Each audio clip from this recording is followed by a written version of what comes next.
Það eru 11, takk fyrir það. Næsta dagskrá er hönnunarstaðall Akureyrarbæjar og til máls tekur bæjarfulltrúi Guðmundur Baldvin Guðmundsson.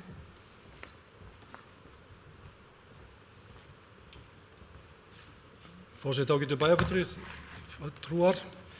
Hér er tekið fyrir liður í fundagi bæjarráðs dagsett 28. nóvember síðastliðinn, en þar var lögð fram tillaga að hönnunarstaðli sem var samþykkt og vísað hér til afgreiðslu í bæjarstjórn. Með þessum gögnum, eða undir þetta er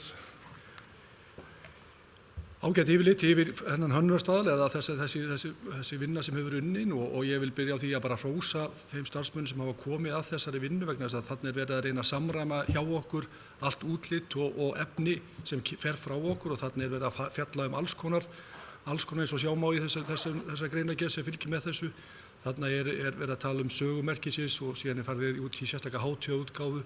Þarna er verið að tala bréfsefni og bréfgögn og greiðslusel og umslög og undirskriftir í tölvupósti og svo framvegis. Þetta er fyrst og fremst gert til þess í raun að samræma hjá okkur útlit, bæði á gögnum sem við sendum frá okkur og ekki síður á vefnum okkar.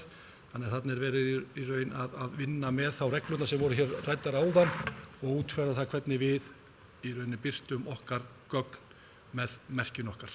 En þetta er hér lagt saman til samþykktar í bæjarstjórn.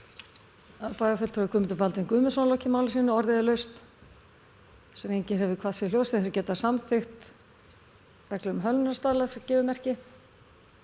Það eru 11, takk fyrir það.